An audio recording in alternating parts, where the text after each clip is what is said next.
Okay, so I want to give an explanation of the circuit I just built for my latest project. Let me point out a few components. We have a generator, these 4 diodes is a bridge rectifier. This capacitor is a super capacitor, and actually on the circuit I believe it's 6 capacitors on a circuit board. And then we have a buck converter, which is just one circuit board.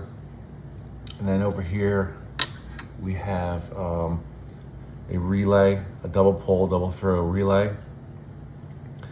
And then this is one package here. This is a 4-pole double throw switch. Okay, so in a normal operation,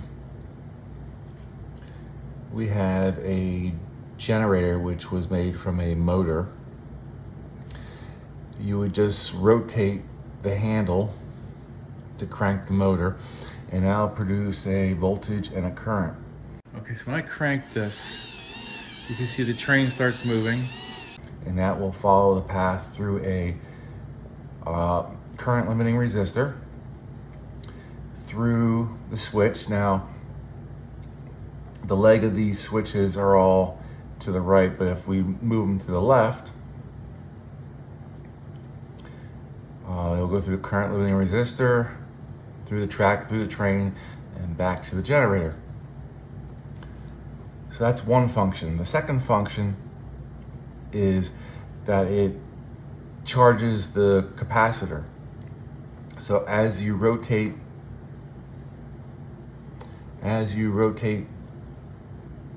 the motor, it will go through this bridge rectifier, and that bridge rectifier will ensure that this capacitor charges no matter which direction I rotate the motor. So the path of that would be, let's call this positive. It'll go through the positive end of this diode, charge this capacitor in that direction. If you rotate the other way, and this is positive, go through this diode, charging this capacitor in that direction. Okay, so this circuit serves 2 purposes. You can just manually move the train back and forth with the motor, and then you can also use it as a point-to-point auto reverse circuit, and that would be run off the super capacitor. So if we move the switch to the right, as it's drawn here, so the positive side of the capacitor will feed through this leg of the switch and provide power to this buck converter. Now, for this buck converter to work, it needs to be 1.5 volts higher than the voltage you want on the output. So I set it for 4.5 volts to provide voltage to this double pole, double throw switch. So I'm going to have anywhere between 6 to 15 volts on the input, and that will provide 4.5 volts on the output. Now, this double pole, double throw switch typically runs off of 5 volts, but it can be operated to as low as 3.5 volts. So I'm going to operate at 4.5 volts so I can get the most energy out of this supercapacitor. So with 4.5 volts at the output, you can see it's fed to both of these reed switches and to the center tap of the double pole, double throw switch. The negative end is fed to the other center tap of the double pole, double throw switch.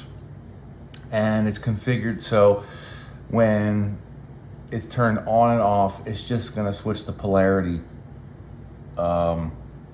of the 4.5 volts. So the way it's configured, it'll be fed through these 2 switches back to the track.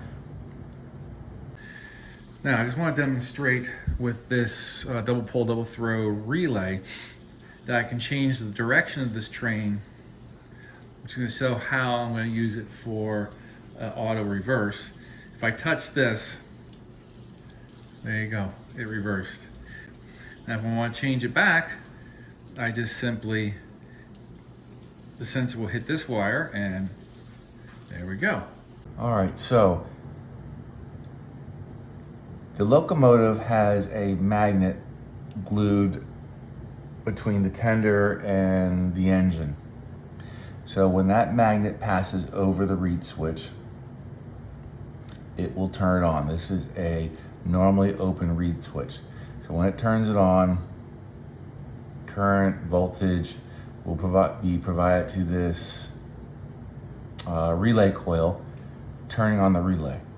Once the relay is turned on, it'll flip from the normally closed to the normally open on both legs. It'll switch over to this leg, providing voltage through this current limiting resistor and through the coil through this resistor and turn it on. It will stay on because you have voltage being fed through this current limiting resistor even when the magnet is removed. This resistor here is used to reduce the total amount of current that is being drawn from the circuit, so the supercapacitor can last a little longer. So how that works is every relay has a dropout voltage, and that dropout voltage for this relay is approximately 1/10 the voltage. So at 4.5 volts, at 4.5 volts, at 0.45 volts, this relay will turn off. Now, as long as I keep the voltage above that, it should stay on. So that's why I can put a current limiting resistor there. This will be just a voltage divider between these three resistors. And there will be, this is a 220 ohm resistor. The coil resistance is approximately 140 ohms. And this resistor is 22 ohms. With that voltage divider, there'll be plenty of voltage across the coil to keep it on when this leg is turned on.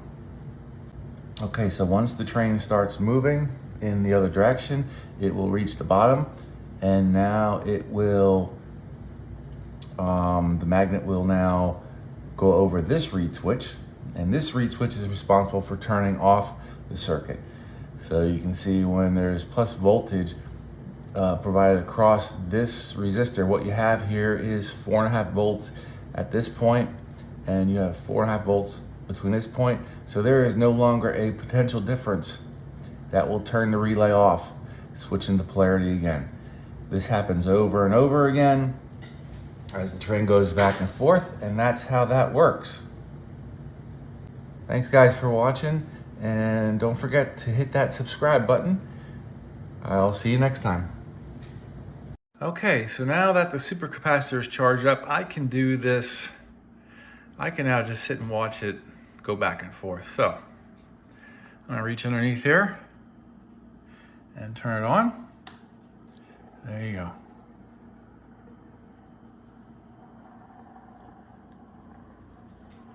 Nice and quiet. Hopefully it reverses itself. Oh, it does.